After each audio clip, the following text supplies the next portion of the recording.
Hey everyone, good morning.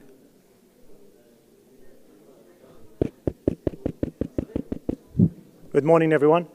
So basically we have two channels, 90.8 and 89. So it's English, Kurdish English, and Arabic, sorry. So you can switch between the channels on the remote control. That's it, easy. So 89 is for what? It's either Arabic or Kurdish. It switches. Okay, so just try both. So just try both of them, you will hear the right language. So it's 89 and? 90.8. So 90.8, got that? All right, and 89. Why don't you just go with the call up after this?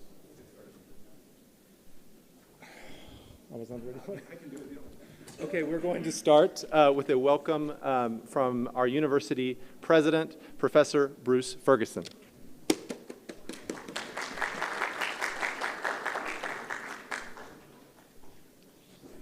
Thank you, Mac, and welcome to the American University of Iraq Sulaimani, as well as to channels 90.8 and 89.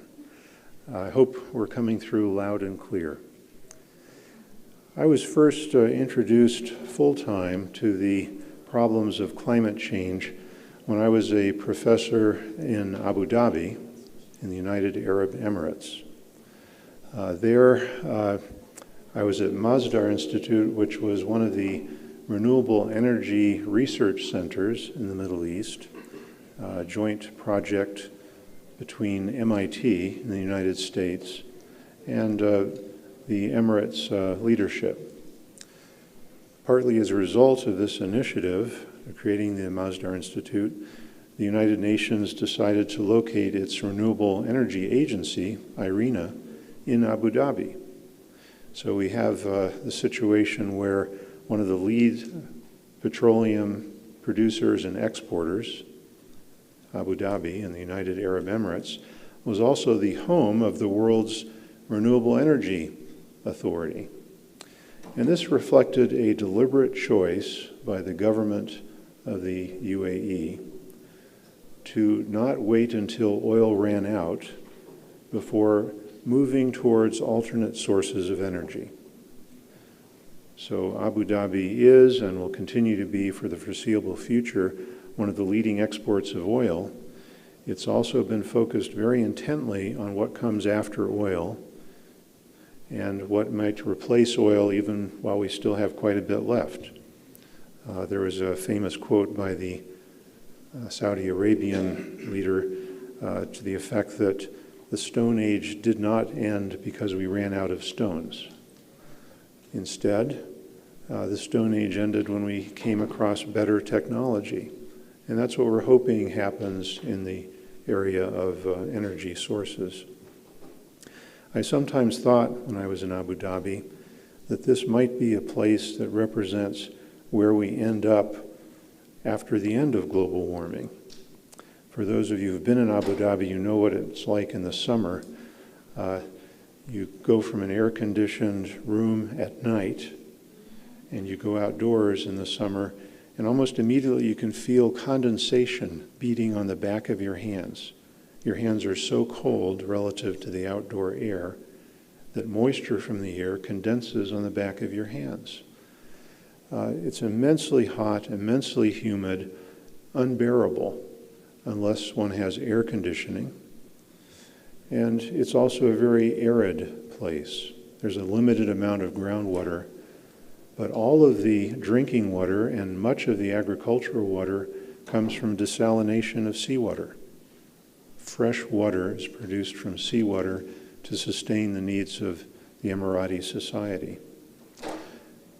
Somehow all this works. Despite the arid, waterless environment, the heat and humidity, the UAE is one of the preferred destinations for Arab youth throughout the Middle East. You do a survey and ask young people, where would you like to live if you could? More of those students say the Emirates than any other place. So global warming can have a rather unpleasant aspect. Of course, there are many other changes that take place that could be devastating in agriculture, for example, and even less directly, but just as importantly in the area of human disease. But the Emiratis have made it work. It's important to realize, though, how they've made it work. They have almost unlimited resources. They can invest in solar power, as Ms. Maha may tell you later. They have invested in nuclear power, which is not an option for many countries. They have been able to develop air conditioning and chillers that cool down their society during the hot parts of the year, which are approximately 300 of the 365 days. Those resources are not accessible to the entire world. And that's why, one of the reasons why, we are so concerned about climate change and making sure, even if we can't stop it, that we might try to slow it down to give us time, to buy us time to make changes that will allow us to exist despite the effects of global warming. So what you're about to discuss today is extremely important for the planet. Iraq faces greater challenges than most other countries from the standpoint of global warming. Like the UAE, it has resources, oil wealth. It has a larger population that has to benefit from that wealth. And like the UAE, it does not have much fresh water. And access to that water is becoming harder and harder. So like the UAE, I hope that Iraq can find a path forward that provides for a fully happy, healthy, and prosperous country in the decades to come. Thank you all so much for joining us here at the university.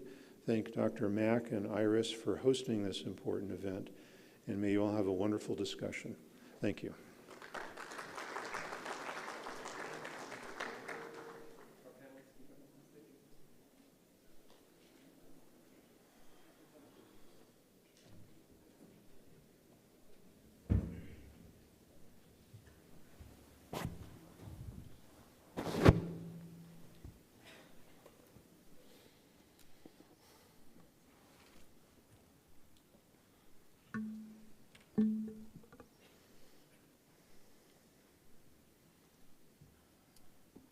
Can Iraq's economy adapt to climate change?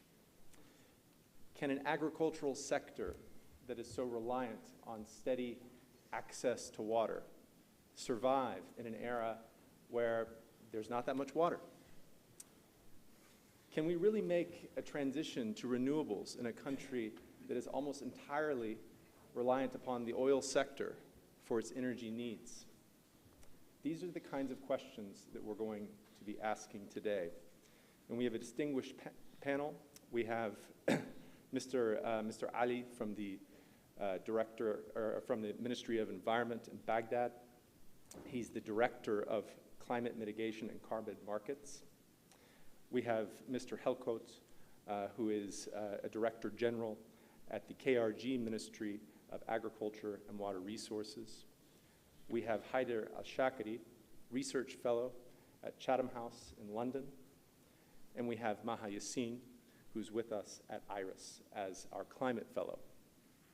We have just published, and I believe we have copies of it available, a new Iraq economic review focused on this issue of climate change in an era, or the economy in an era of climate change. And I hope all of you will read it. And one of the purposes of this discussion is to provide a kind of launch for this research. So let's begin with Maha. And I'm going to try and keep this opening part relatively short so that the students and faculty that are here, as well as external guests, can also ask questions. So Maha, you've written in your piece about solar. In a country that is so reliant on oil for its energy needs, can we really talk seriously about solar energy in Iraq? Yes. Thank you, Mike. I've been asked this question, I think, a few times, and I always start with saying it's almost a joke to talk about in Iraq, because 80% of the electricity that is produced in Iraq comes from fossil fuel resources.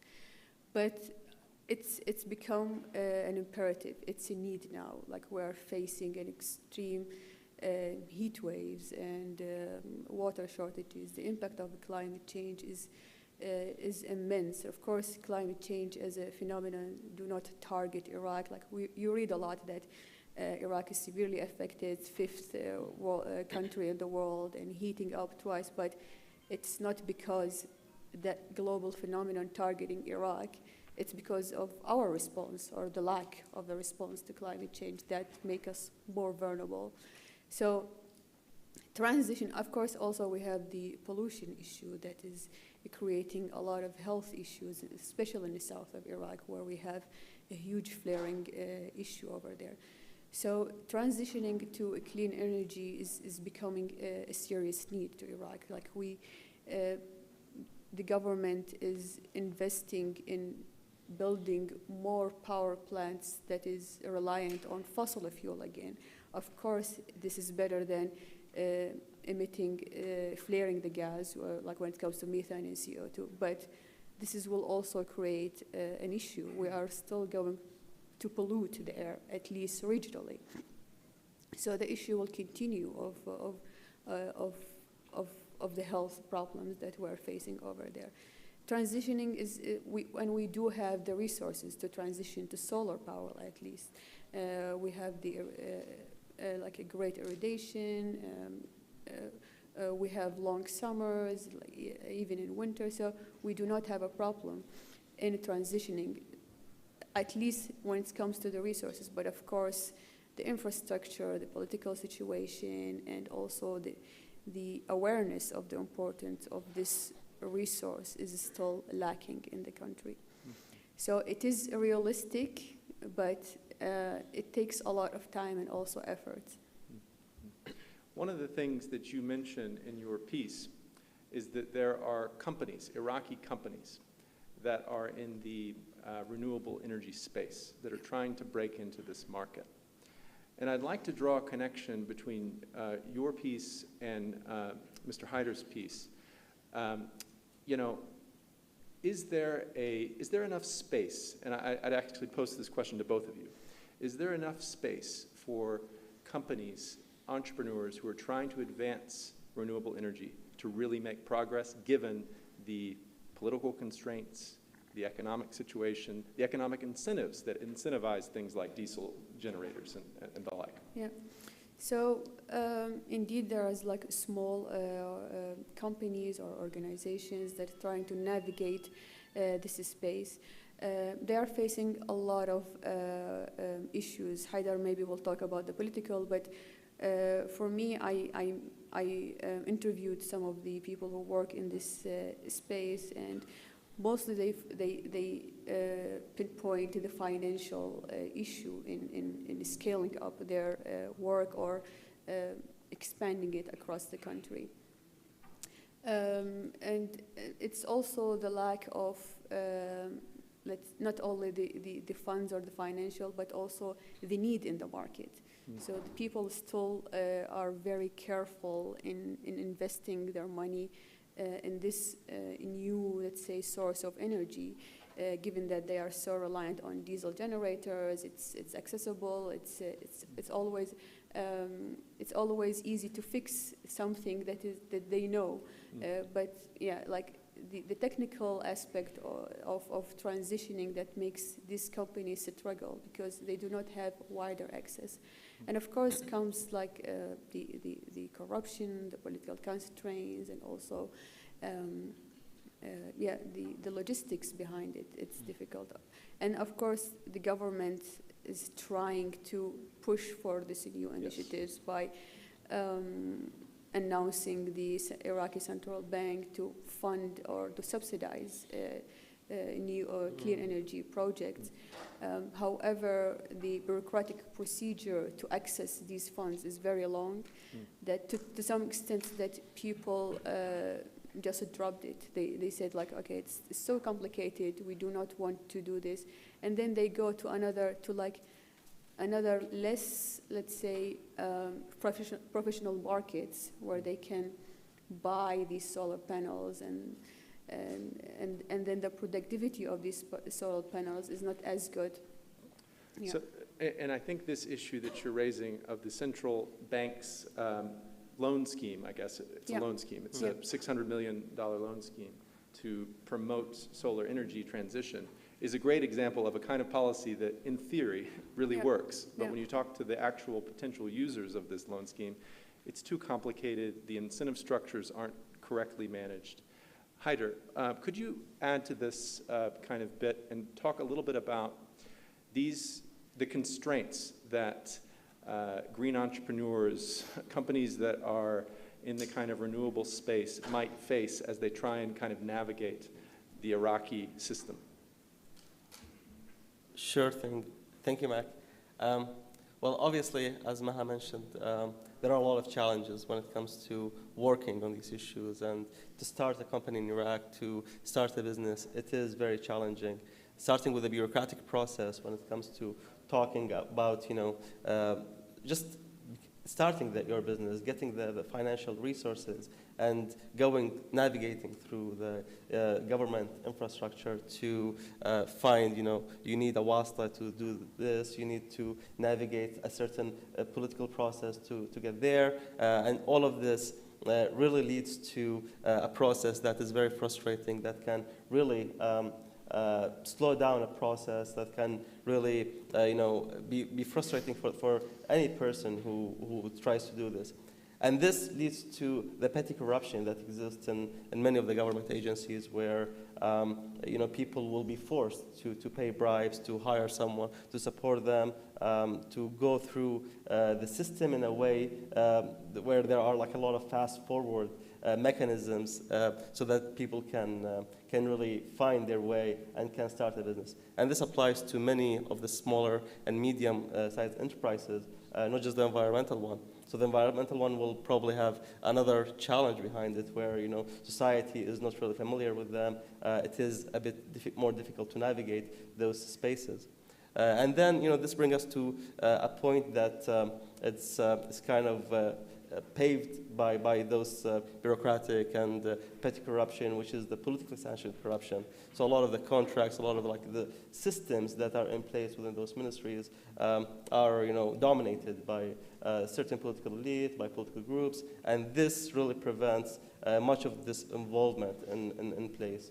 Of course, there are many good people within the ministries who are trying very hard to make things better. They're very professional. There's a lot of integrity around, but the percentage of the people who allow this corruption to happen is not allowing many of these businesses to really flourish in this space.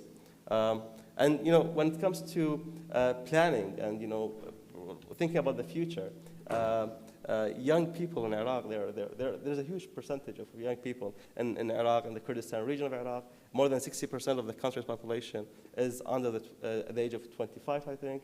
So the resources, the human resource, is there. Currently, right now, the political situation is stable. We have a lot of money from oil. The barrel of oil is expected to reach around $100 per barrel. So all of these kind of conditions really pave the way to start investing in young people's energies towards, building all kinds of businesses, not just environmental ones, but environmental businesses are a priority for the country itself, but also for the planet.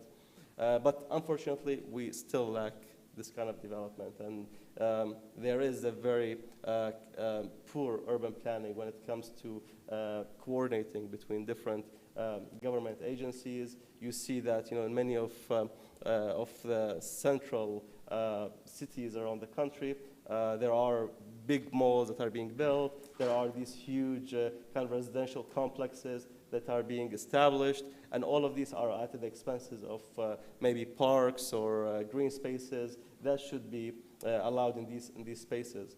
And I've been noticing, in Baghdad, for example, there are a lot of agricultural land that are being bought as agricultural land and then being transformed to residential areas. So only this is being allowed by exceptions through, corruption or political kind of deals between the elite to start big complexes or start those malls. We can talk about solutions later, but for now, this is just a way to summarize the challenges. Thank you, Haider. I want to turn to our government representatives here, and we'll start with Mr. Ali. From what I understand, your role at the Ministry of Environment is directing the effort to reduce emissions, or at least this is one of the main functions of your office. And, we know that the Ministry of Environment is a new ministry. It broke off from the Ministry of Health. It doesn't have a large budget, not that many employees. How can the Ministry of Environment, which is supposed to be a monitoring ministry, it's supposed to monitor the activities of other ministries, how can it stand up to, let's say, the Ministry of Oil, which is responsible for a lot of these emissions, responsible for a lot of the gas flaring? How can the Ministry of Environment actually play a constructive and authoritative role in monitoring these kind of activities so that we can get to these goals that Iraq has set in the Paris Agreement? شكرا أستاذ. احنا بالنسبة للسؤال راح أتكلم بالعربي حتى أختصر الإجابة. السؤال هو كيف بالنسبة إلى حجم وزارتنا وعملها خاصة بعد انفصالها من وزارة الصحة، قاعد نشتغل بالمستوى الإداري اللي يضمن التنسيق مع جميع الوزارات المعنية بقطاعات التخفيف وقطاعات التكيف. السؤال هو عن قطاع التخفيف باعتبار أنه خفض الانبعاثات، مقصود بها انبعاثات الاحتباس الحراري، كيف يتم مراقبته؟ بالبداية احنا كبيس لاين نبدي نحسب جرد كل سيكتور من وزارة النفط، الاستخراج اللي احنا بالنسبة لي نسميه الفيوتشيتيف، الانبعاثات اللي تطلع من استخراج الغاز واستخراج النفط، بالإضافة إلى الميثان. فطريقة القياس الحالية الموجودة هي بالاستعانة ببرنامج CCAC، برنامج تحالف الهواء النظيف، اللي يضمن من خلال وكالات الصور، الوكالات متعاونة مع الأقمار الصناعية بتوفير صور فضائية عن كميات الانبعاثات اللي تطلع من الآبار، وتقدر بحجمها وتقدر باستمراريتها أو كانت مفاجئة أو متقطعة. وهذه الكميات توصل لنا من خلال تقارير.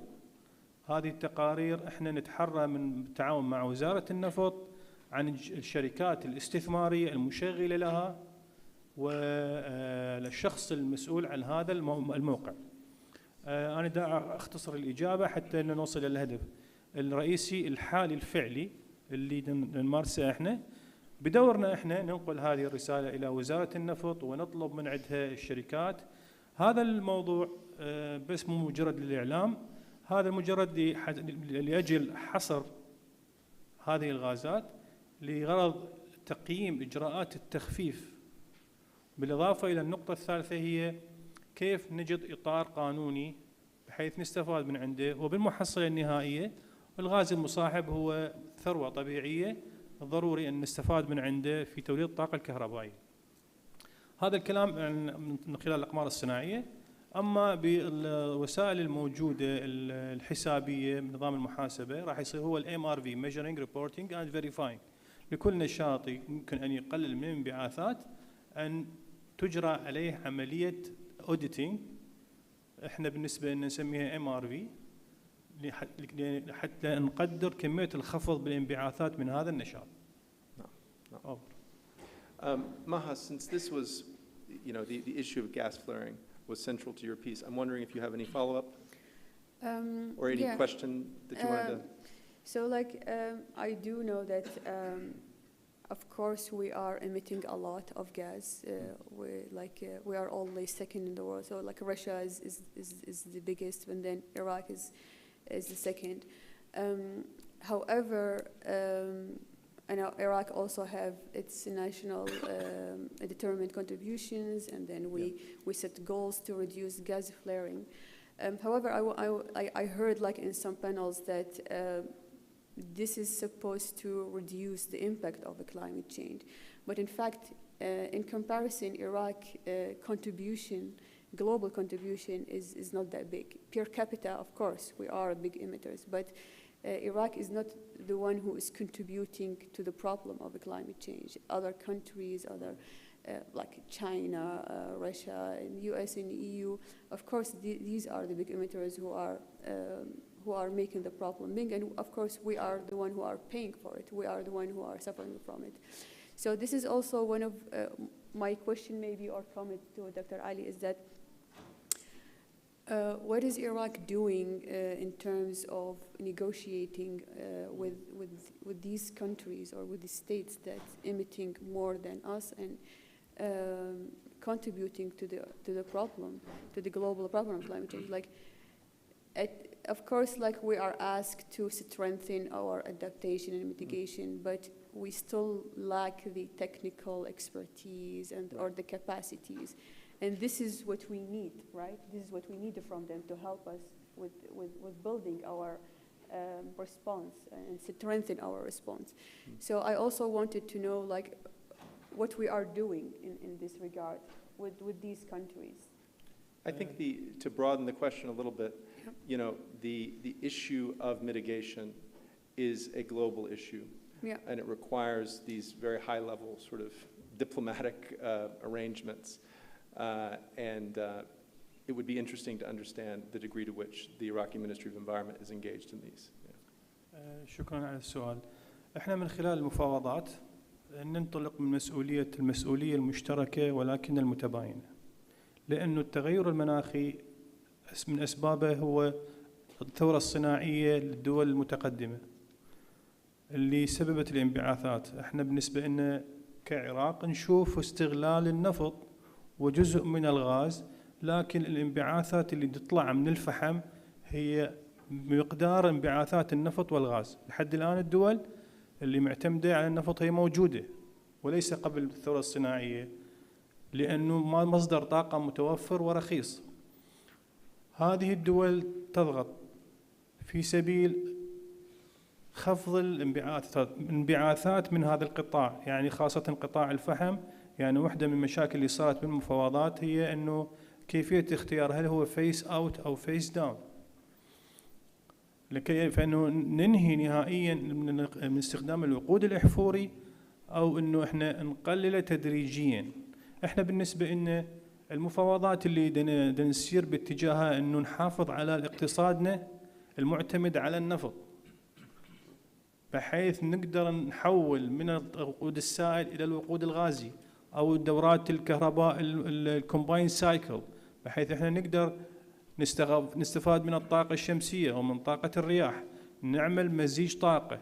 أما إنه نستغني عن الوقود أو النفط الخام إحنا ما نقدر، خاصة إحنا مو لأنه إحنا دولة مصدرة للنفط نتحملها، إحنا دولة مصدرة، اللي يشتري من عندنا هو اللي راح يتحمل الانبعاثات.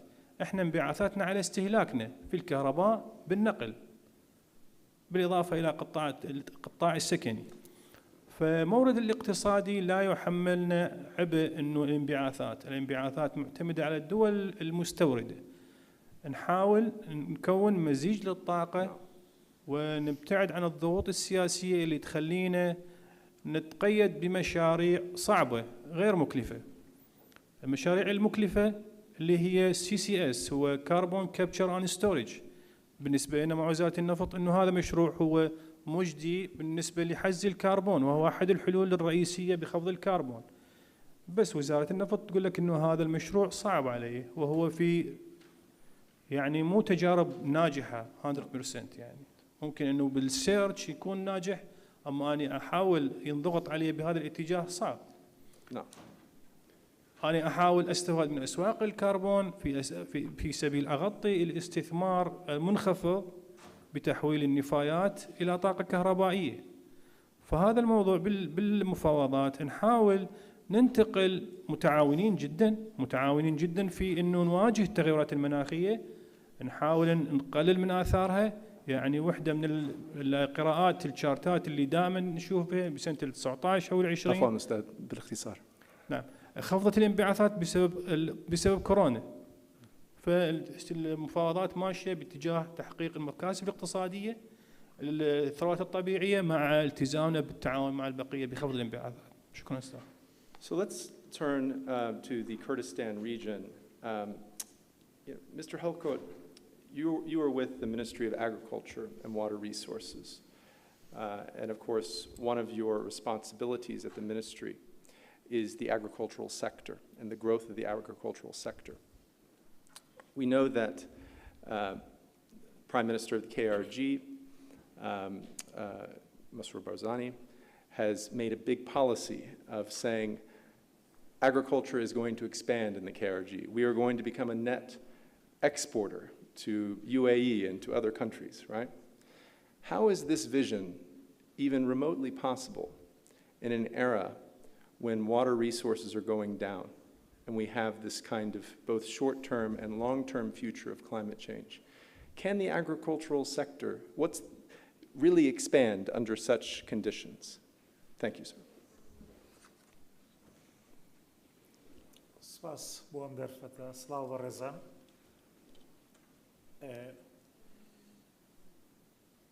تایبەت بە سوالەکەی بەڕێستان کە هەناردەکردنی بەرهەم و کشتتوکاڵەکان وەکو یەکێک لە سیاسەتەکانی کابینەی نوێمی حکوومەتی هەرێمی کوردستان کە کابینەیەکی ئیتیلافی هەموو کەس ئەزانێت لەو ڕوانگەیەوەیە کە لە سەرەتای دروستبوونی کابینەکەەوە باز لە هەمە چەشنەکردنی سەرچاوەکانی داهات و ئابووری کراوە لە هەرێمی کوردستان. یەکێک لەو سێکتەرە گرنگانە کە احتیمادی دەکرێتە سەر و بە فعلیش لە 3-4 ساڵی ڕابردوو بە پێی ئاماژەکان کە داتای دەستەی وەبەرهێنانی کوردستان مەوجودە گەشە پێدانی سێکتەری کشتتوکاڵ بە شێوەیەک پرۆژەکانی وەبەرهێنانی کشتتوکاڵی لەم 4 ساڵەدا لە 1.8ەوە کە پێش کابینەکە بووە ئێستا گەیشتۆتە لە 9 لە ناو هەموو پرۆژەکانی ئیستثمار لە هەرێمی کوردستاندا.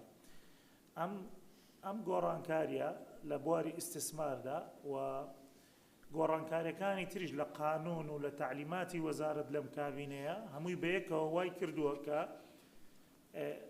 ئەگەر بە شێوەیەکی زۆر منەظەم و ڕێکخراویش نەبێت بەروبوومە کشتتوکاڵەکان لە ئاستی جیازیادا گەشەیان کردووە بە شێوەیەک لە هەندێک مەحسوڵی اقتصادی بە تایبەتی سەوزە بۆ نمونە لە پەتاتە لە تەماتە لە هەندێک مەحسوڵی تر ئێمە لە ئاستی پێداویستەکانی ناوخۆمان زیاترمان هەیە. یەکێک لەو کێشانەی کە ساڵانە ڕوبەڕوومان دەبێتەوە ئەو بەرهەمەیە کە لە کوردستان زیاد لە پێویستە چۆن بە بازاڕی بکەین، چۆن بگاتە شوێنێکی تر کە پێویستیان بە ئەم بەرهەمانە هەیە بیکڕن. جا ئەمە ئەگەر لە ناوخۆی عێراق بێت کە ئێستا ئەم تەوقیتە ئێمەتیایە دەژین تەوقیتی ساخکردنەوەی بەروبوومی تەماتەیە لە هەرێمی کوردستان کە ئێستا لە منتیقەی پێنجێن و ناوچە ساردەکانی هەرێمی کوردستان لەم مەوسمە پێگەیشتووە. وەزارەتی ئێمە وەزارەتی کشتتوکاڵی عێراق دوێنە و پێرێ کتاباتیان ئەوە کردووە لە بینی یەکە بۆ ئەوەی ڕێگە بدرێت بەرهەمەکانی ئێمە بچێتە ناوڕاست و قاروی عێراق. بۆیە دێمە سەر جملە مفیدەکەی ئەوەیە کە ئێمە نەک هەر بۆ وڵاتی ئیمارات بۆ کۆی وڵاتانی دەرەوە ئەم پلانەمان لە جێبەجێکردندایە. خودی خۆم لەگەڵ چەند بەڕێزێکی تر لە تیمێکی هاوبەشین لە سەرۆکایەتی ئەنجومەنی وەزیران دروست بۆ کۆبوونەوەی دەوریمان هەیە بە شێوەیەکی بەردەوام کە لەو شوێنانەی کە تەکالیفی ئینتاجی بۆ بەرهەمە کشتتوکاڵەکان بەرزە جا هەر وڵاتێکە هەر شوێنێکە ئێمە وا بکەین ئەم بەرهەمانەی خۆمان بەرین بۆ ئەو شوێنانە. ئەمە ئەم بابەتە لەگەڵ گۆڕانکاریەکانی کەشوهەوا چۆنە بەڕێزان کوردستان هەرێمی کوردستان وەک بەشێک لە عێراق ڕاستە گۆڕانکاریەکانی کەشوهەوا دەرکەوتووە لە هەموو ئاستەکان لە هەموو جیهان، بەڵام کاریگەریەکەی لە هەرێمی کوردستان کەمێک هێواشترە بە حکمی جوگرافیا و تۆپۆگرافیای کوردستان، هەم لە بوونی سەرچاوی ئاوی ناوخۆیی، هەم لە هاتنی سەرچاو ئاوەکان لە وڵاتانی دراوسێنەوە کە بەشێکیان بە هەرێمی کوردستانە دێنە عێراقەوە، هەم لە ئەو سیاسەتە ئاوی و سیاسەتە کشتتوکاڵی کە لە هەرێمی کوردستان هەیە. بۆ نمونە ئێستا ئێمە بۆ خۆگونجاندن لەگەڵ کەم ئاویدا ڕێنماییمان دەرکردو لە وەزارەتی کشتوکاڵ ڕێگادەین لە هەموو گوندێک لە هەر شوێنێکی گونجاو پۆنت دروست بکرێت لە جیاتی بەنداوی گەورە کە بەنداوی گەورە بە خۆتان زانن اختیاری موقع و شوێنەکەی ڕەهەندی سیاسی و ئابووری و کۆمەڵایەتی هەیە بەس پۆندی ئاو کە دەتوانرێت لە گوندێک یا لە چەند گوندێک ئاو کۆ بکرێتەوە لە مەوسمی هەبوونی بارانبارین لە مەوسمی توانەوەی بەفر لە ناوچە شاخەویەکان ئەو ئاوانە پارێزگاری لێ بکرێت هەتاوەکو جارێکی تر مەوسمی بارانبارین دەست پێ دەکاتەوە. Yes, and I do think you are right, sir, in terms of the KRG does have a different topography to an extent. But at the same time, rainfall is way down. Geopolitically, Kurdistan is very constrained. Iran has essentially cut some of the main rivers, Sirwan River being one of them. There's even sometimes protests over water in Darbandikhan and Erbil.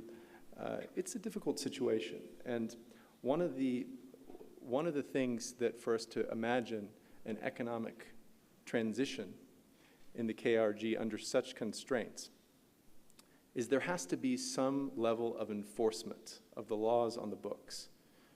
Same as Haider was saying for Baghdad, in the KRG, there are certain laws that say you can't cut down trees in this area, you can't pollute water in this way. But we know that there's an imbalance.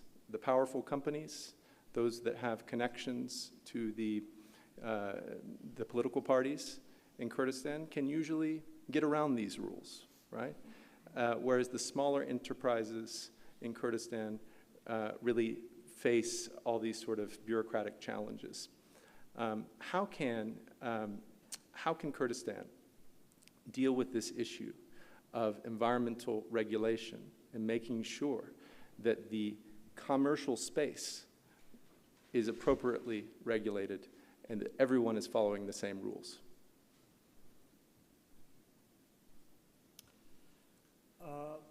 سەبارەت بە ئاو کە ناوی دەربەندیخان تێنا لە کوردستاندا بەگشتی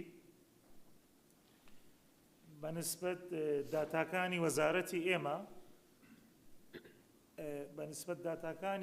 کە دوو مدیرێتی عامە لە وەزارەتی ئێمە معنین بە ئاو یەکیان مدیرێتی عامەی بەنداوەکانە سدود یەکێکیان مدیرێتی عامەی سەرچاوەکانی ئاوە کە ئیش لەسەر تەوزیعی ئاوەکە ئێمە ڕاستە دووچاری کەمبوونەوەی ئاو بووین بە هەردوو سەبەبی ئیقلیمی کە هاتنە ناوەی ئاوە و هەم بە سەبەبی گۆڕانی کەشوهەوە بەڵام هەموو ئاماژەکان من ناڵێم یعنی ئەمە شتێک نییە نامێ دڵخۆشی ببەخشمەوە هەموو ئاماژەکان بەوەیە ئێمە لەم کاتەدا کێشەی بەڕێوەبردننی ئاومان هەیە نەک کێشەی کەمی ئاومان هەبێت کێشەی ئیدارەدانی ئاومان هەیە کە تەکنیکی تازە سیستەمی تازەی بەڕێوەبردننی ئاومان هەیە هەر بۆ نمونە ئەو ڕێژە ئاوەی لە کشتوکاڵکردن بەکاردێت ڕێژێکی زۆر بەرزە بە شێوە کلاسیکەکەی ئەگەر ئێمە بێت و بە شێوازی نوێی کشتوکاڵکردن ڕاهێنان بکەین بە خاوەن پرۆژە کشتوکاڵەکان بە جوتیارەکانمان و بیان گونجێنین لەگەڵ ئەو شێوازە نوێیە کە ئاو ڕێژەی ئاودان زۆر لە کشتوکاڵە زۆر کەمە بێتەوە ئێمە ڕۆژانە لەگەڵ شەریکاتەکانی دنیای دەرەوە لەگەڵ باحسەکانی وڵاتی خۆمان لە مناقەشەی ئەم بابەتین ڕێژەی ئاودانی دڵۆپاندن بۆ نمونە یەکێک بوو لە سیستەمە نوێیەکان لە 20 ساڵی ڕابردوودا زۆر باوی بووە کە نسبەتی ئاوی لەگەڵ ئاودانی جۆگە لە سەدا 90 کەم کردوێتەوە بەڵام ئێستا سیستەمی ئاودانی ژێرزەوی هەیە یعنی نە دڵۆپاندن یان سیستەمی ئاودانی وەتەربۆکس هەیە کە چەند سیمینارێکمان کرد لە هەولێر لەسەر ئەم بابەتە بەراورد بە سیستەمە نوێیەکەی پێشوو کە دڵۆپاندن 90% تر سەرفی ئاو کەم دەکاتەوە بۆیە بابەتی خۆگونجاندن ئەدەپتەیشن لە بابەتی سەرچاوەکانی ئەوەی کە ئێستا بەردەستە زۆر زیاترە لەوەی کە ئێمە بتوانین بەکاری بێنین بۆ چەند ساڵێکی دوورتر لە هەرێمی کوردستان بەڵام لەگەڵ ئەوەشدا ئەو مەترسیانی جەنابەت باس کرد لەسەر دەوروبەری وڵاتان هەیە بەڵێ ئێمە ئاگادارین پرۆژەی گاپی تورکیا پرۆژەکانی وڵاتی ئێران گۆڕینی ڕێڕەوی ئاوەکان دروستکردنی ئەو هەموو بەنداوە هەموو ئەوانە کاریگەری گەورەی دروست کردووە لەسەر هەرێمی کوردستان و کاریگەریەکە لە ساڵانی داهاتوو زیاتر دەبێت بەڵام اتفاقی دەولی هەیە بۆ بەڕێوەبردننی ئاو و ڕووبارە هاوبەشەکان لە نێوان وڵاتانە بەپێی قانون هەیە ئەمەرکە ئەرکێکی گەورەی دەوڵەتی فیدراالیە کە لە اتفاقی دەولی لە اتفاقی سیاسی و دیبلۆماسی لەگەڵ وڵاتانی دراوسێ ئەم بابەتە چارەسەر بکات بۆیە دێمە سەر ئەو بابەتەش کە باست کرد کە سەرپێچی هەیە لەسەر قانون و یاساکان کۆمپانیا گەورەکان دەرباز دەبن و کۆمپانیا بچووکەکان و خەڵکی بچووک ڕۆتین و ئەرقەلەی زۆریان بۆ دروستە بێت ئەوەی ئێمە لە ڕۆژانە لە کارەکانی وەزارەتی خۆمان کە معنین بە ئاو بە کشتتوکاڵ بە دارستان حتا بە زەویش تەرخانکردنیش ئێمە بەپێی قانون لە هەرێمی کوردستان ئیش دەکەین لە پراوێزی ئەم دیدارش پێم وتی دایان کۆمپانیای گەورە هاتوون پرۆژەی گەورەیان هەبووە لەبەرەوەی لەگەڵ قانونی دارستان دژ بوون ئێمە ڕێگەمان نەداون دایان دۆکۆمنتیش هەیە لە وەزارەتی ئێمە کە ئەوانەی مامەڵەی ڕسمی پێشکەش دەکەن ئێمە بەپێی قانون معاملەیان لەگەڵ دەکەین و ئەگەر کەسێک ڕێگەشی پێ بدرێت بە قانون پرۆژێکی استراتیجی بکات لە ناو شوێنێک بۆ نمونە غابات ئەوە بە ڕەزامەندی ئەنجومەنی وەزیران دەکرێت قانونەکە دەسەڵاتەکەی لە وەزارەتیش نێشتووە لە ئەنجومەنی وەزیرانە و لە بری هەر زیانگەیاندنێکیش بە ڕووبەری سەوزای و دارستان قەرەبووی تایە قەرەبووی مادیە قەرەبووی دروستکردنی مەشروعی دارستانی دەستکرد هەیە لە بری ئەم پرۆژەیە بۆیە ئەم داتانە لە وەزارەتی ئێمە و لە وەزارەتە پەیوەنددارەکانی شەزانن وەزارەتی کارەبا لە سلێمانی نمونەیەکمانەیە تاوەری کارەبای پاڵەپەستۆ بەرزی لە بازیانەوە بردۆ بۆ ڕانیە زیانێکی بەرچاوی بەر هەندێک لە دارستانەکان کردووە ئەو مەشروعە وەستا هەتاوەکو قەرەبووی نەداوە هەتاوەکو نهاتە ژێرباری جێبەجێکردنی قانونەکەەوە بەڵام لە دەرەوەی قانون و وەزارەتەکان هەر کەسێکی تر پرۆژەیەک دەکات ئەمەیان بابەتیش ترە. Thank you. We're now going to open the floor up for questions. We will have a strict policy. You have 30 seconds or less to say your question, and if not, somebody who is passing around the mics will take your microphone away, okay? So no comments, please, and only one question per person. Can we do that? Okay. Yes. Yeah.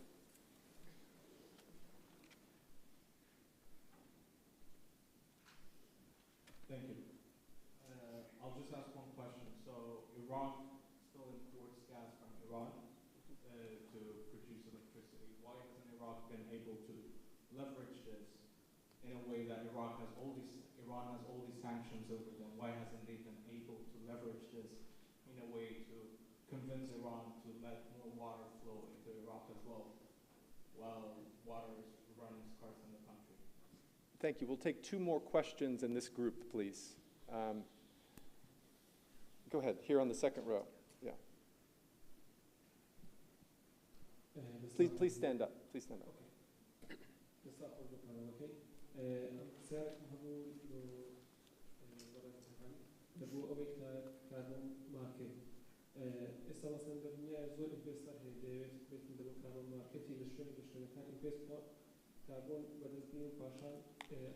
We can't hear. So we're going to have to just do questions, I think, in English, because the translation is not working for this mic. So can somebody at least, can you speak English? Yeah.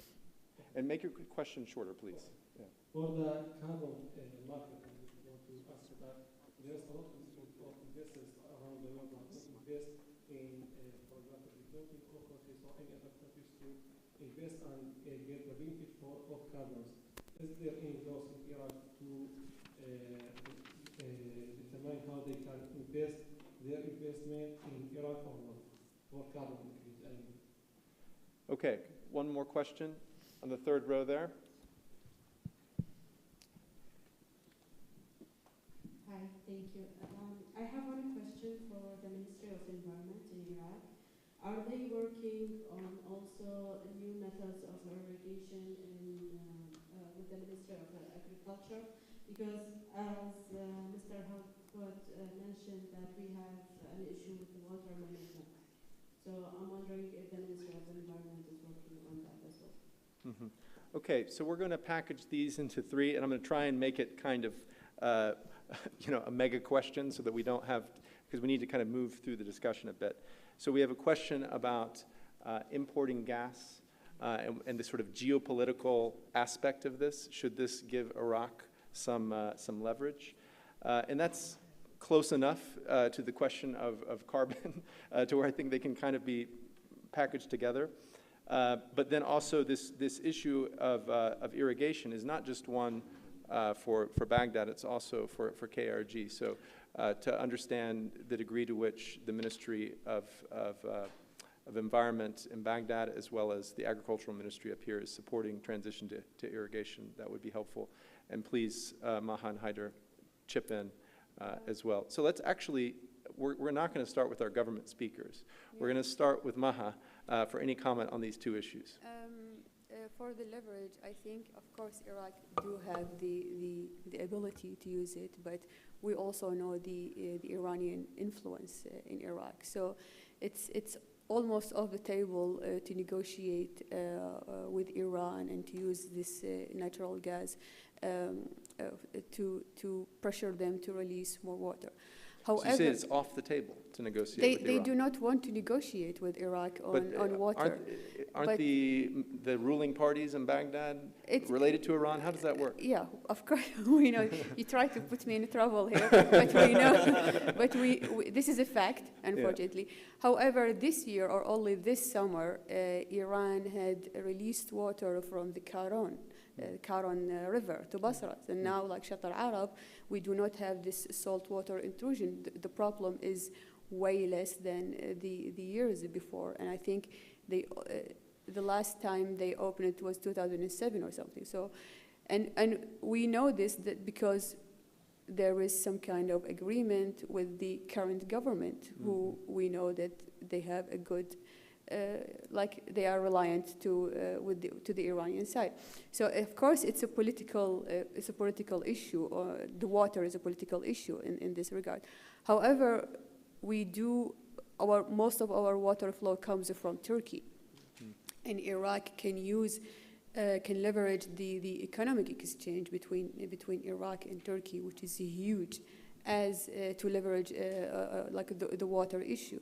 But this is still not happening. Of course, the Turks are more open for negotiation. They give promises, the Iraqi government are more able to sit around the table with the Turkish side to negotiate. But the Iranian is a totally different story here. So yeah. Well, just so you know, we've heard the same thing in our interviews as well, that the negotiations on the Iranian side are completely zero at the moment. And on the Turkish side, there's at least some conversation, even though it hasn't really moved in a very positive direction yet. So, Mr. Ali, can you perhaps address both the issue of negotiations with Iran and the issue of irrigation and the ministry's support for movement to sustainable irrigation? شكرا استاذ. احنا الموضوع هذا حتى ما ياخذ المجرى السياسي، هو صحيح اكو ضغوطات سياسيه من تركيا ومن ايران قطع الانهار، هذا شيء معروف للكل ومعروف مثل ما تحدثت الست انه هذا الموضوع ممكن ان ينفتح نهر الكارون، ان ممكن ان ينفتح مياه من تركيا بحاله معينه، في حاله التفاوض التجاري معهم. هذه الحاله موجوده. هذا جانب اقتصادي، جانب سياسي، مثل ما هو توفير الغاز من الجانب الايراني بتوليد الطاقه الكهربائيه. هو احنا بسبب ضعف البنى التحتيه الموجوده بتوليد الطاقه الكهربائيه. احنا الموضوع الرئيسي اللي موجودين عليه هو التغيرات المناخيه. الجانب السياسي، الجانب الاستثماري موجود صحيح، بس اكو جانب اللي نحن نشوفه بالبدايه، شفناه خلال 10 سنوات ولا سنه 2000 صارت العواصف الغباريه اللي ما خلص من عندها حتى اقليم كردستان. ورا ما انتهت فتره العواصف الغباريه صارت الفيضانات. هذه تغيرات مناخيه. هاي التغيرات المناخية سببها ارتفاع غازات الدفيئة. فالجانب الأساسي اللي احنا نحاول نذكره داخل الورشة انه عندنا ارتفاع غازات الدفيئة وتأثيرها.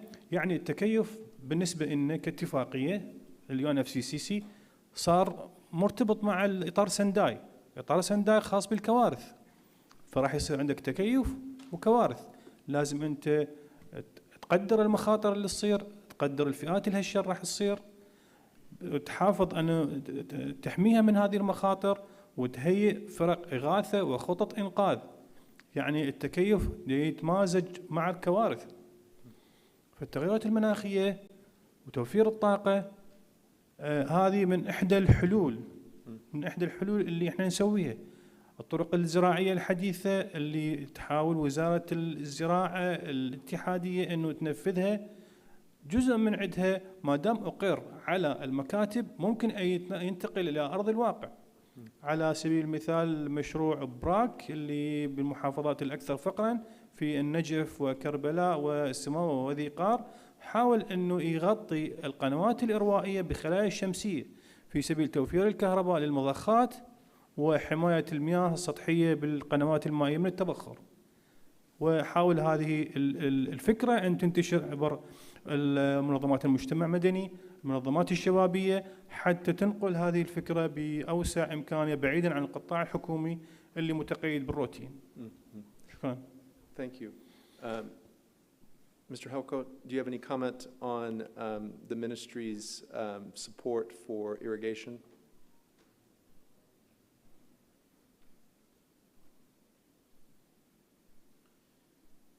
لهرێمی کوردستان مەسەلەی ئاودێریکردن گرنگێکی زۆری پێدرێ ئێستا بە تایبەتی لە کشتتوکاڵی داپۆشتاودا لە ئەوانەی کە سەوزەی تیا بەرهەم دەهێنرێت خەزڕەوە بەعام تیایدا پشت دەبەسترێت بە سیستەمەکانی نوێی ئاودێریکردن کە ئەوانەی ئەهلی اختصاصی زراعان تێزانن سیستەمی هایدرۆپۆنیک هەیە، سیستەمی ئەکواپۆنیک هەیە، یعنی هەموو ئەو سیستەمانە بۆ لە زراعی داپۆشتاو. و ئێمە من بۆ خۆم بە حکمی اختصاصەکەم کە ئینتاجی نەباتی و دایرەکەشم معنیە بە ئەو بابەتە ڕوبەری سەوزایی، نوێنەری وەزارەتم لە بۆ ژینگە لە هەرێمی کوردستان لە هەمان کاتدا لە ناو وەزارەتیش لە چوارچێوەی ئەو اتفاقیاتانەی کە عێراق و هەرێم هەیەیانە و پێوەی پابەندین لە اتفاقی پاریس و هەموو ئەو شتانەی کە پەیوەستە بە گۆڕانکاریەکانی کەشوهەوە، سەرۆکی لیژنەیەکی ناو وەزارەتەکەی خۆشم بۆ خۆگونجاندنی قانون و تعلیماتەکان بۆ مۆڵەتدان لەمەودا بە پرۆژەکان بۆ شێوازی نوێی پەیڕەوکردنی کشت و کاڵکردن کە بریتە لە بەکارهێنانی عەرزی کەم، ئاوی کەم، سەماد و قڕکەری کەم و ئینتاجی زۆر. لەم ڕۆژەوە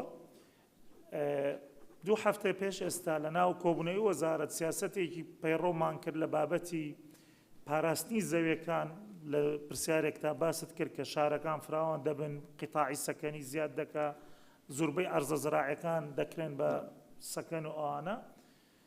ئێمە ئەو سیاسەتەمان پەیڕۆ کرد، تەسبیت کرد کە بیدەینە حکوومەت و ئەنجومەنی وەزیران لایەن پەیوەنددارەکان لە هەر کوژانەوەیەکی زەوی بۆ قیتاعی سەکەنی یا قیتاعی پیشەسازی مەفروزە 25% ئەو عەرزەی داوا دەکرێت بە زۆنی زراعی بمێنێتەوە لە ناو ئەو شوێنەدا، کە پێم وایە ئەمە هەنگاوێکی تازەیە لە عێراقدا و خۆشبەختانە هەمووان پێشوازیان لێ کرد، چونکە یەکەم تۆ پارێزگاری لە زەوی دەکەی، دووەم ئۆتۆماتیکی ڕوبەری سەوزایی لە ناو شارەکان زیاد دەکەی، یعنی بەر لە ڕێگەی ئەشجاری موسەممەرەوە، یعنی داری بەردارەوە کە باخی زەیتون و باخە جۆرە و جۆرەکانی تر دروست دەکەی.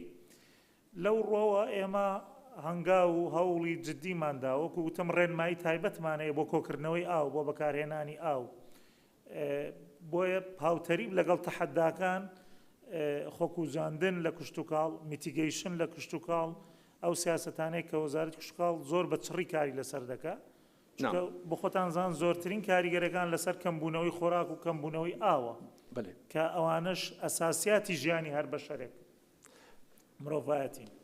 So I will bring in Haider after our next round of questions here, and this will probably be our final round of questions. You on the third row, please. Yeah, go ahead. Where's our mics? Yeah.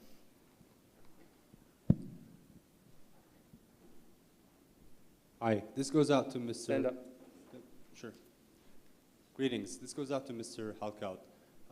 You guys boasted about the Kurdistan region's ability to enforce laws when it comes to your ministry's capacity. What about other ministries like the Ministry of Electricity when it comes to actual empirical data that suggests that big Kurdish conglomerates are not paying what they're supposed to pay in terms of electricity bills, which is basically the Kurdistan region shooting itself in the foot when it's in a situation where it needs to be self-sufficient? Thank you. We had you on the third row there. Yes. Kurdish. Zor spas. Okay. برساركم بكاكاو كارو لقل كاك علي برساركي كاكاو كار لقل بوني كومال قرفت لا أو وبوني بوجي كذا بلاح بوشار سري بلام تأثاهر أو أواي كد نقلة بمالان هر أو بوريو أو تأسيسي چندین سال پیش است چهار سر نکراو آیا سیاستی چوتی تصالات کان وای کردو که تا سهر وای به او بوجزه بلاحه ایشی بین نکرد اما یک بو استاذ علي معه وجود. Just one question. One question. Yes, just one question. Okay, so, thank you. And we're going to have, because the translation is not working I for the can mic. briefly translate. Yeah. So the question was, cool. The question was that you were talking about new systems of waterways and transferring water to homes and throughout the country. However, the system that's been used is the same old system that has been used for decades. And the water that is being delivered to the houses is the same let's say low quality water. Is this because of the corruption of the elite and the corruption of the authorities that this is happening? Okay, and then you, sir, on the second row, you've been waiting since the beginning. My question to Mr. Ali. I'm aware about a meeting have been here in Sulaimani about the vulnerable parties that you have a study for whole Iraq, and there was a cities maybe vanished in the next decade. So what's the news of that report? Because it was about 2-3 years ago, and I don't know what's the consequences of that report, or what have you done as a Ministry of Environment of that one? Thank you. I'm sorry, sir, I didn't get the question. There is a meeting by the Ministry of Environment in Sulaimani in Titanic, and I have been there with them. Okay. And it was about the vulnerable parties, cities that will be affected by the global change in Iraq. Vulnerable and there was a cities. cities, Okay. Yeah, yes. okay. And Basra or Najaf, it was the first two cities. Okay, great. So we have two questions that are essentially about corruption. Okay, so the first one is about electricity bills that are allegedly conglomerates are not paying. We also have, this broader issue of the water quality being so low, and is there sort of a political or corruption angle there? And this issue of vulnerable cities is a slightly different issue.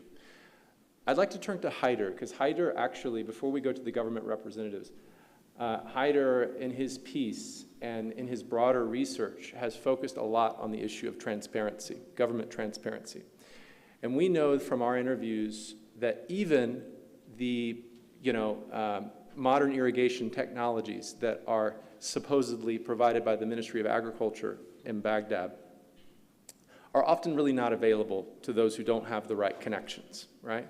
And those who don't have connections go to the ministry and, well, there's none left, right?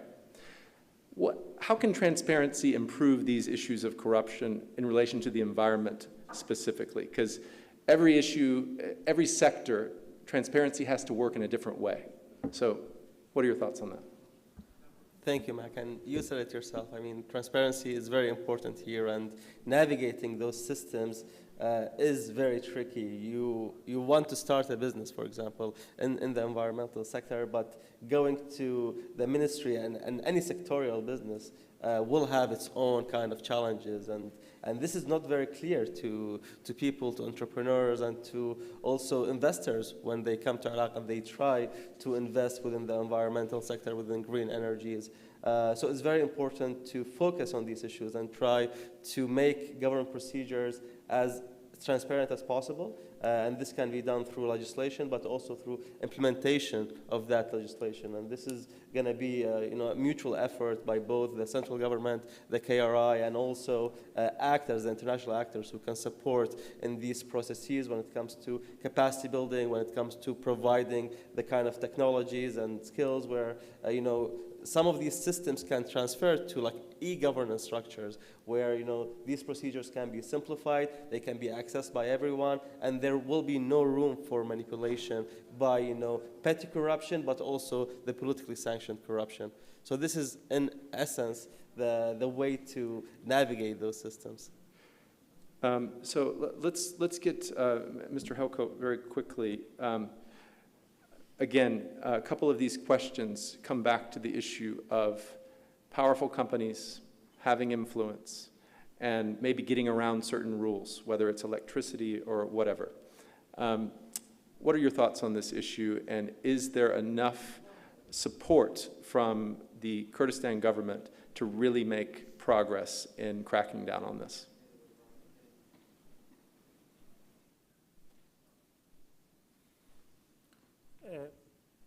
سؤالك تودو سؤالي تريش باسي ووڵامی و دوو پرسیاری و بەڕێزانە کردیان پێویست بوو وەزارەتی شارەوانی کە پەیوەستە بە دابینکردنی ئاو لە شارەکان هەروەها وەزارەتی کارەبا کە معنین بە پسوڵەی کارەبا و پارەدانی کارەبا بۆیە من ناچمە ناو بابەتەوە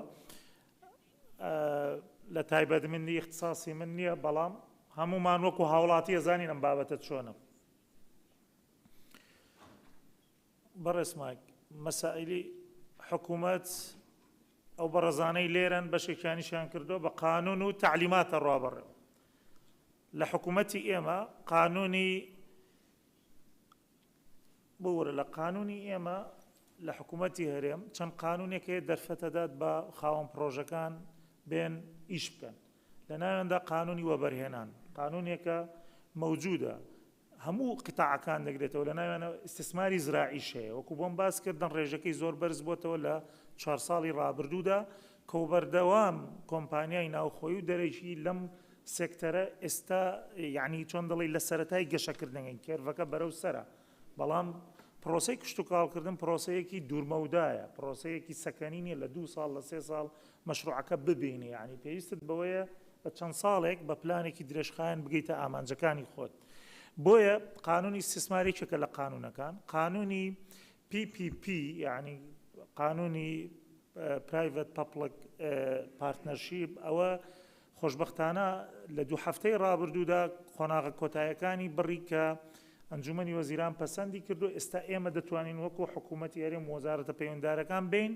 پرۆسەی هاوبەشی نێوان کەرتی تایبەت و کەرتی گشتی ئەنجام بدەین بە نسبەی شەراکەت هەر شتێک کە حکوومەت خۆی ئەم دەقەیە ناتوانێت باش بەڕێوەی بەرێ یاخود بیرۆکەکە بەو شێوەیە کەرتی تایبەت باشتر لە کەرتی گشتی دەتوانێت ئەم سیستەمە بەڕێوە بەرێت ئێستا بە قانون موجودە هەموو کەس دەتوانێت ئیش بکات جگەلەوە ئێمە لە ناو وەزارەتی خۆمان قانون و تعلیماتمانەیە بۆ مۆڵەتدان بە پرۆژە کشتتوکاڵەکان اینجا چی ئینتاجی حیوانی بێت چی ئینتاجی نەباتی بێت تەنانەت ئەم PPP یعنی ئێستا بۆ سدودەکانیش حکوومەتی هەرێم دەستکراوەی کردووە کە خەڵک دەتوانێت خاوەن کۆمپانیەکان بێن لەم بوارە هاوبەشی بکەن سەبارەت بەو بابەتی گەندەڵیەی کە زۆرتر باز دەکرێت تەسەور دەکەم یعنی لە قیتاعی نەوت لە قیتاعی نیشتەجێبوون و ئەوانە زیاتر ئەمە ڕەنگی دابێتەوە ئەسڵەن ئێمە لە کشتتوکاڵ محتاجین بەوەی شەریکات بێن دەرفەتیان بدەینێ بۆ ئەوەی استثماری زراعی بکەن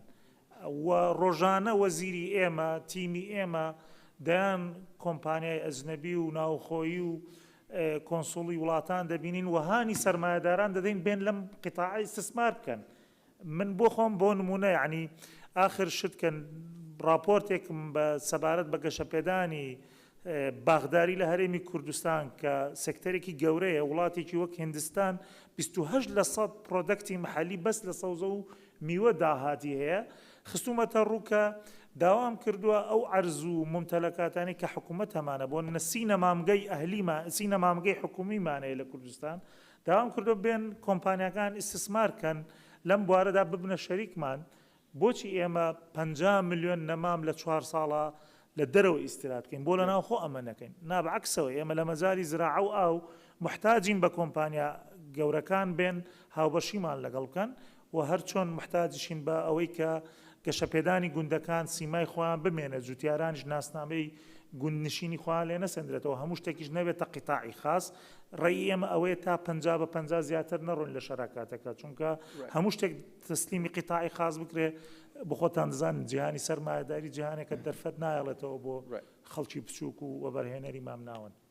So the last question, which I would like to pose to both Maha and Mr. Ali, is about vulnerable cities. And I think it's actually a good place to end. How do we even define what a vulnerable city is or isn't in Iraq, where from Basra, where you have, you know, such incredible issues with water pollution and with health effects from that, and also issues related to migration, where people just are having to leave their agricultural lands and the agricultural sector is not becoming viable. And so cities are absorbing this, and so their vulnerability is even increased by the fact that they are receiving this migration, all the way up to here in Kurdistan. You know, we think of Kurdistan as sort of exempt from a lot of these problems, but in Sulaimaniya we have cholera every summer. It's an endemic issue, which is closely related to the management of sewage and to you know, water pollution, all of this. So many urban areas are vulnerable in this country, from north to south. Maha, how do you think about the policy framework that's needed to have vibrant cities that can have strong economies, but also good environmental regulation? Yeah. Well, I think the government should start with strengthening the resilience of these communities who are migrating to these urban centers. If the government could provide them with solutions, even like short-term solutions to stay in their areas, farming or the marshes, that could be like a step to keep the cities as resilient and vibrant as they are now, but also support these people who are mostly affected by the impact. And how would you keep these communities resilient? Well, for example, every summer there is the problem of course of water, and also in Basra we have the cholera. It's also in summer. So these people migrate. Their migration could be seasonal. And one of the solutions is that to provide them with the water resources all enough during this period of time. But of course, the ministry probably have other solutions, better technical solutions. One of them, for example, train the people to find another type of job, another type of livelihood that they can rely on instead of farming, but still in their own areas. Right. So I think like this is one of the ways to help these vulnerable communities. But also strengthen the policies or the implementation of the policies inside cities. For example, in the south of Iraq, in Basra, there are green areas that is forbidden to transfer them into a housing project, or there is a law that should be imposed, but of course the implementation of the law is very weak. Now a lot of these green areas, or was green areas, because they are also affected by desalinization, they are easily taken over by investors, because people sell them and then take them over. So like the green areas around the city are also shrinking, but also inside the city itself, like the green parks, and they are all disappearing. So of course there is a corruption angle to this issue, and which could be also local. Right. and this is why the ministries should interfere to find like who is actually responsible for not imposing the law when it comes to green lands, basically. So, Mr. Ali, we'll give you the final comment on this question, and then we will close. Just to build upon what Ms. Maha was saying, sustainable cities rely on effective regulation and enforcement. And this requires capacity and it requires power. We have talked to so many people within our network of researchers who have visited Ministry of Environment offices in different provinces. And they say, honestly, the capacity isn't there. You have good people. You have highly qualified scientists, but the presence is small, and they don't have the right equipment and the right capacity to be a really effective enforcement agency. So how can the Ministry of Environment, faced with this challenge of regulating sort of environmental violations in Iraq's cities, do a better job of increasing the kind of capacity that it will need to monitor these kinds of violations which are making our cities here unsustainable? شكرا أستاذ. احنا بالوزارة من خلال مديرية التغيرات المناخية اشتغلنا على وثيقة الNDC. احنا وصلنا عبرنا مستوى انه الوثائق هسه انتقلنا الى مرحلة التنفيذ.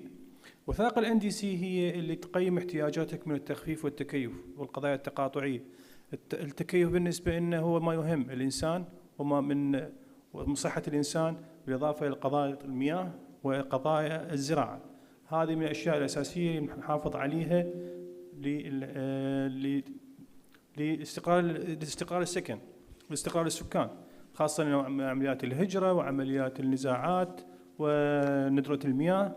هذه تهدد من عوامل التغير المناخي اللي تهدد الاستقرار السكاني.